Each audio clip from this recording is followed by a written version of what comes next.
All right, so this is episode 9 of Keller's turbo build, 16 valve turbo build. We're going to be finishing up the wiring.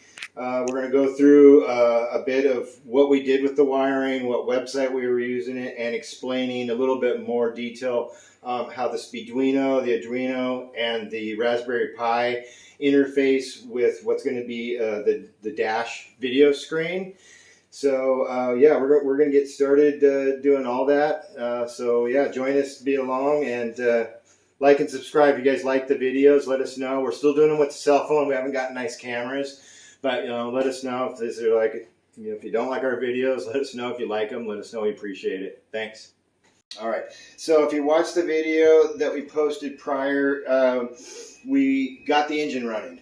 We finally got it running. It's not running great, but it actually was running. So what we wanted to kind of go through is, because early in the video we said that we were going to kind of show everybody step by step exactly what we did. That would have taken hours and hours and hours, and the video would have been like 12 hours long. But I just kind of wanted to do an overview of what we hooked up. So basically, this is the Speeduino board. So when you get the Speeduino board, and Keller will post the links to the board, to the Arduino board, and to the Raspberry Pi. So basically, like I was stating, this is the ECU here. There's a plate, another board that plugs into this, which that runs the interface to the computer. Mm-hmm. Is that correct? Okay. And then the Raspberry Pi is the one that controls the screen that's going to be in the dash, that's going to have all the information on it. So Keller, when you get this kit, it's pretty straightforward. It's going to tell you where to put each component. And we could show them that real quick so you kind of get an idea of what I'm talking about. So here's the board here. And you can see all the components. So Keller had to solder all these on here, but it tells you where they all go. You're going to need to get a soldering iron with a pretty small tip to do that. We had one that's pretty large and it still was working, wasn't it? Mm-hmm. Okay, so here's the Speeduino board, and then here's the Arduino board here.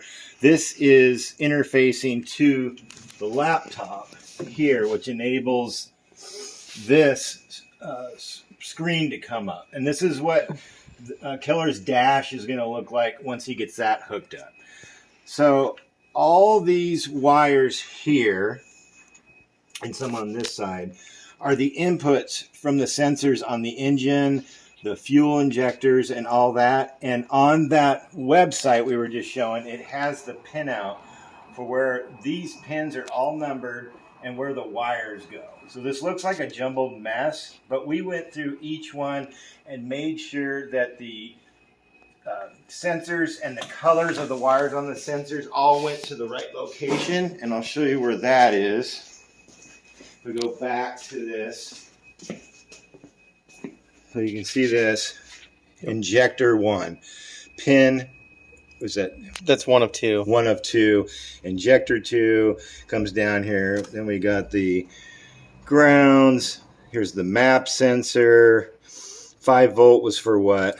The map sensor. Map sensor.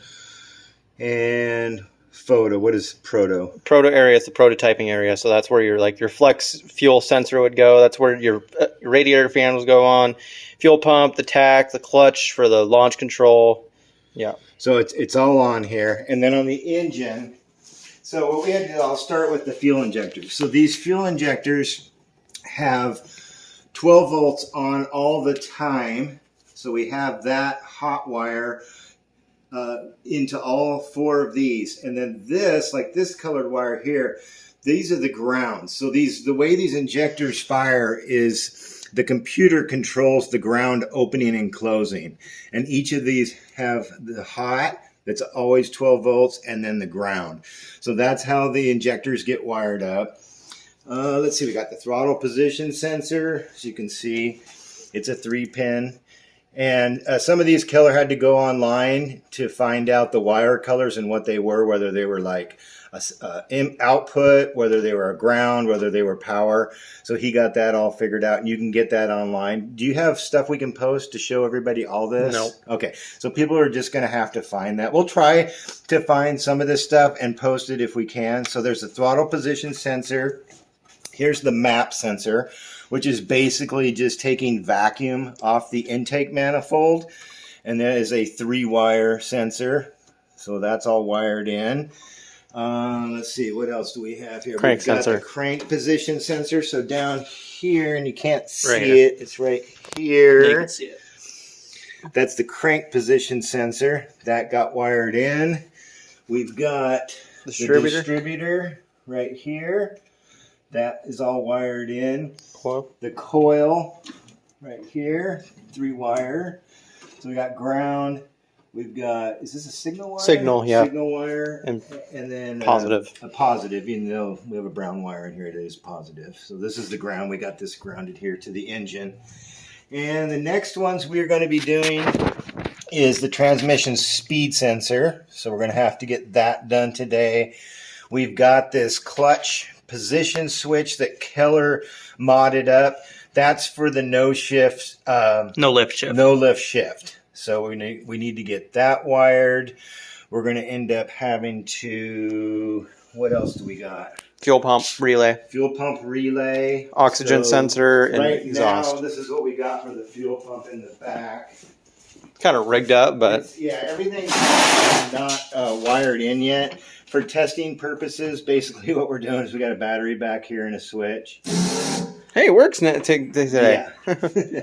So we got fuel there, and then we also have a fuse block. That's kind of in a temporary position, just so that I think it's a good spot, honestly. It might actually work there. Yeah. So, yeah, that's where we're at with the wiring. We'll put as much of this into the show notes as we can. So today what we're going to do is finish the wiring and see if we can't get some of this stuff into looms and get it cleaned up. Everything's just temporarily stranded in here. What else are we going to do today? We got to do that. We should probably put an exhaust in it. Maybe get the exhaust in. So we have the old exhaust from Keller's car. It wasn't quite the diameter we wanted, but since he's not pushing a ton of horsepower to start this build, probably just going to put the old one on there until Keller gets enough money to either buy one or get some more piping. So, yeah, that's where we're at. Oh, and we're going to temporarily put a radiator in here. We have the radiator out of the Mark I. We're going to temporarily get it in here so that we can run the engine longer and we can work on getting it fine-tuned, try to get it to idle. So, yeah, that's where we're at. And thanks for joining us again, and we'll keep working on this build. Thanks. Okay. So we are now back we got to a point where we had a little bit of a snag, and it was with this coolant flange that comes out of the 16 valve head. So the problem that we encountered, and we'll see if Keller can kind of get in here. Hopefully we get enough light. But basically, this coolant flange from the 16 valve head, I'll try to get my hand out of there. It fits in here just like this, but it's hitting the alternator bracket for the ABA motor, because we really wanted to run a serpentine belt, mainly for reasons like Keller might put, another subwoofer system in here, and he's going to be cranking out some amps. So, and the serpentine belt is just nice. You don't have to tension it. It's going to last for 90, 100,000 miles. So we wanted to keep that, but this is hitting this right here. And we can't grind this because there's a spring in here that tensions the belt. So we took one apart. We had another one of these, and we just can't grind it at all. So we did find a different neck that works, but they're only available in Europe. And I searched Mexico, South America. They just don't sell them. And it's going to be anywhere from like 2 weeks to a month. And we're trying to get this car running. Keller's been out of a car for what? 2.5 months. 2 months plus. And he's going crazy. So we're trying to get this running as fast as we can. So the other neck, so if you have this, if you're doing this build and you want to get the right one, they sell it over in the UK. And basically what happens is this one's angled this direction. The one in the UK is angled this direction, and it comes out really far, so it misses the dipstick, and then it goes to the radiator. And then you've obviously got your down pipe going to the Water I think pump. it goes to the water pump. Yep. So this barely misses it the way it is right now. But if we put a hose on this, it's not going to work because this thing rotates as the serpentine belts is tension, as the engine's running. It's constantly being moving, so it's going to wear out this hose that would be on here. So what we're going to do is we're going to fill this full of JB weld. We're going to plug this one up, and then we're going to use this one and have a T coming off this farther out to go to the water pump. So what we've done is we've filled this in with a piece of plastic, and we've got JB weld. It's kind of the hokey way to do this, but we think it's going to work. And then Keller got a syringe. So we're going to fill this full of the JB weld. We're going to stir it up, and we're going to inject JB weld into here. And then that should plug that up, and hopefully it'll hold. I'm pretty sure it will. So yeah, that's what we're working on right now. We're going to get that done, get that mounted, and then we're going to try to hook up the radiator. So there we go. All right, so we ended up blocking the coolant outlet flange with JB weld, and that's hardened up. This is the next day. So I don't know, I can't really see, but so there's the flange that I was showing yesterday. So we plugged that with JB weld, and then we've got this extension with a T, and then this T goes down to the water pump. This is going to go to the upper radiator. Obviously, the large fitting on the bottom goes to the lower radiator. Then this fitting goes up and around here to this nipple. So usually these would go into the interior of the car, through the heater core, and then back out, and it makes that circle.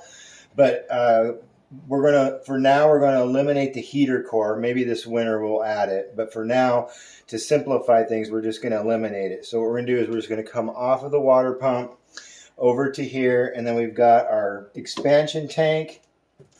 Found another fitting to where this can go into the expansion tank, and then this fitting here goes to the other side of the radiator, right here, this one here. So that's how we're going to get this set up. For now, we're going to use the stock radiator just so we can get this thing started. The problem we're having right now is we're not able to tune the motor or get it to idle because it's getting hot so fast.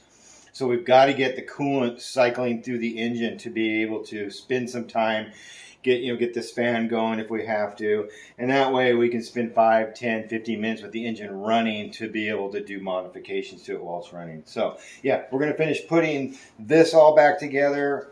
When it's back together, I'll go show you guys what we did, how we kind of mounted this up. It's kind of going to be temporary. We'll get that done, and then we'll move on to the wiring. All right, so this is a Keller, not Victor, but he's really busy right now. I want to get my car done, so I'm gonna be doing basically the rest of this. It's just wiring and diagnosing. So we lost spark, and as you saw, I believe we had the video of it running. It was running really, really bad. Like when you'd rev it up, it would start bogging. When you let off, it would go boom and shoot like a 3-inch flame out. I think it was because the coil was bad. This is the original coil. It was actually off of the ABA, the first ABA that we put in. And I don't see like any visual cracks or anything, but yeah, it just like took a dump on me and it seemed to have like no spark whatsoever. So I just swapped this coil, literally went to O'Reilly's, paid $90 for that coil, and it's not even like an OEM one. This is literally like a cheap Chinese one. Yeah, it was really expensive, but it's getting strong spark to the wires now through the timing light. It was blinking like dim when we were using the timing light on the old coil, so I assumed that the coil is bad. So I took the ohm meter to it, and it's supposed to be like between 1/2 and 3/4 of an ohm. It was at 2 ohms, so it was bad. So I'm going to be pulling these spark plugs out, and I'm going to try and clean them. If it still doesn't fire, then I'll try putting new ones in, but I would like to not put new ones in because I am like thousands of dollars in debt because of this. But yeah, I got the charge pipes in. It was super simple, or well, it wasn't simple, but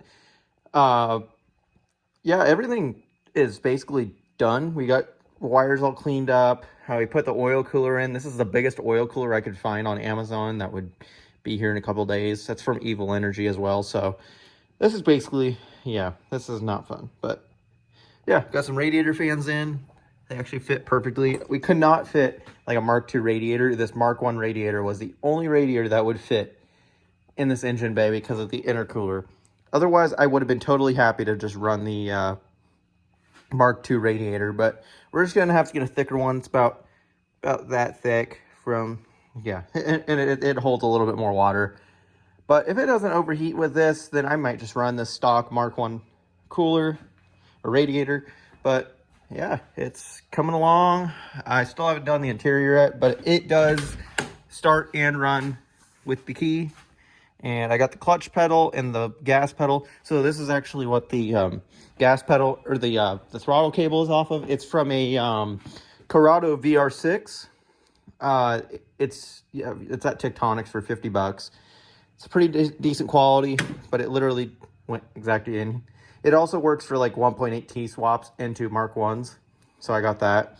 And I also installed some cheapo hood pins because my hood latch broke. Yeah, you can see it broke. So I'm going to zip these off when I have some time.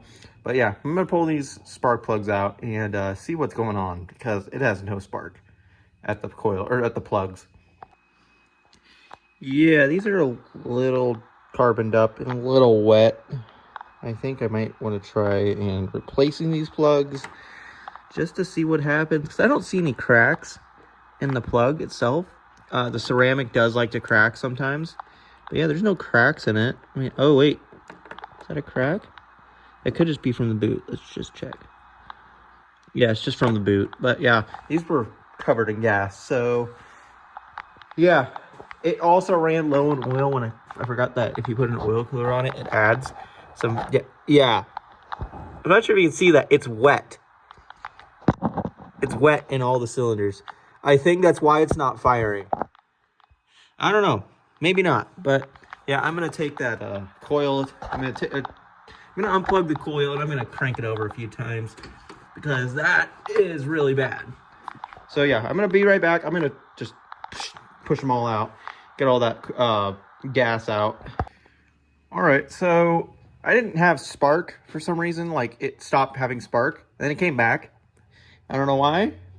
Nobody knows why. I looked it up on Speedweena website, but I got spark back, and it's running really good now. When I revved it up, it would like kind of bog out and start popping and stuff like that and run really bad. But I actually fixed that by the fuel table. It was like 43% VE, which is volumetric efficiency. So I believe 100% is like somewhere in the neighborhood of like 10 or 12 to 1, somewhere around there.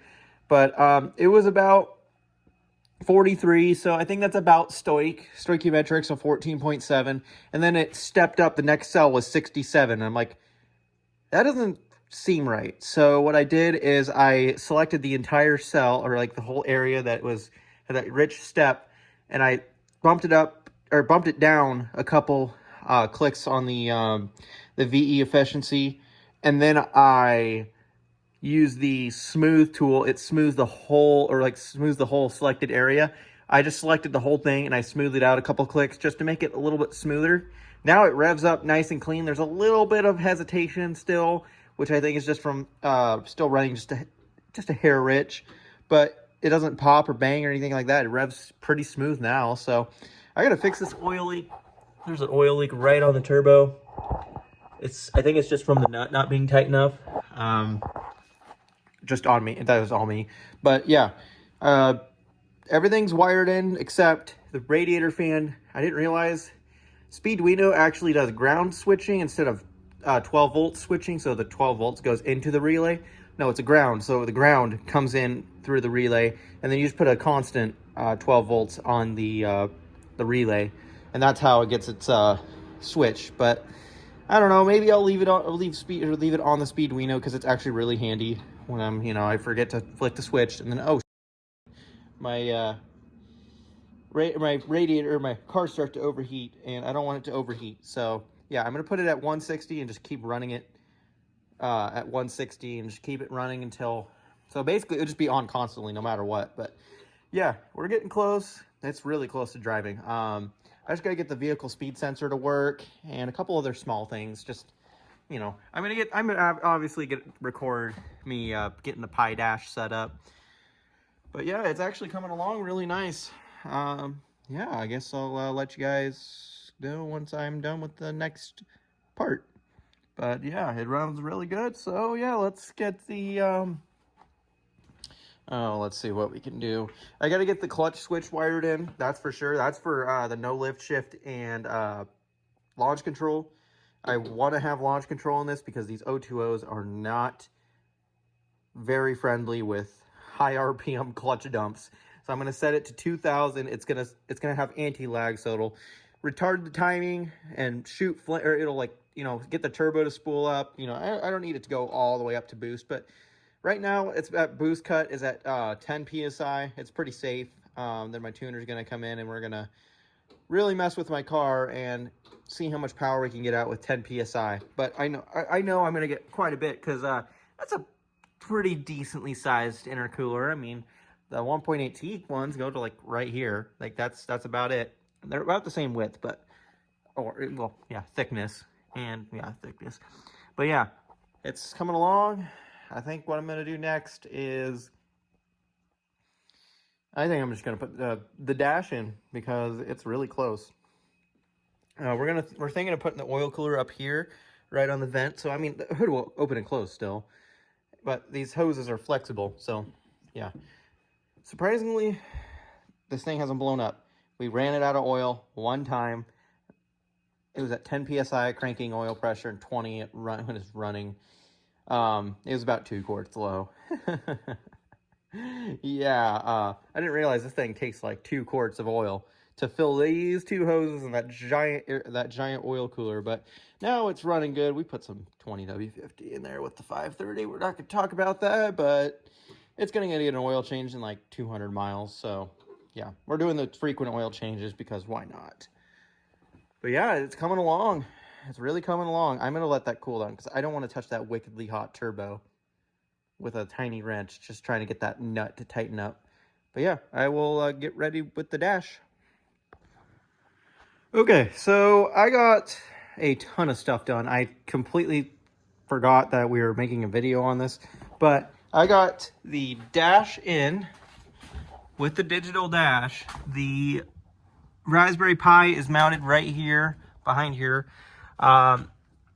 Everything works. That just turns on the key on power. It's all it's on Tuner Studio. It's got the tune for the car. And yeah, I think I'm just going to do the Speeduino tomorrow, get it all tucked up because I don't have any other wires that go to it now. But what I've also done in here was ran a fan and fuel pump relay. I got the clutch switch hooked up, and I put a hose clamp on the threads to keep it from backing out and falling out and dragging on the floor. Got the radiator fans wired in. They work beautifully. Vacuum lines are all hooked up, and there's zip ties on them to make sure they don't pop off from pressure. I'm still waiting on the snap ring and the O-ring for this. It should be here in a couple hours, hopefully. But I think I'm going to finish this up tomorrow. I don't really have anything else to do. It's getting it's like that close to driving. All I got to do is the exhaust. And and the fuel pump took a shit. I don't know why, but it just got wickedly hot and stopped working. But what I did for now is I actually put it below the tank. That's what you're supposed to do for fuel pumps. except for these style. These style are they're called diaphragm style, and they're made to pull fuel from like very long distances. But this one is like just a vane style pump, which you want to have have it below the fuel level. I might actually put the foam back in because of that. But yeah, I got the fuel gauge coming in tomorrow and the oil temp gauge. And I need a 90-degree HDMI port. I'll just show you guys real quick. My phone is about to die, and I don't have my charger on me, so yeah. Yeah, this needs a 90 because it hits the headlight switch right there. The other one's not totally fine, but yeah, it works. I got the gauge cluster to work. I don't know why it doesn't let me like automatically go on to this, but yeah, there's the gauge cluster. I don't know why it won't let me go to like full screen like that. But yeah, everything's all done. I'm gonna put the faceplate in when I get that 90 done. And yeah, we're really, really close to getting this thing to drive. So yeah, I'll see you guys in the next video.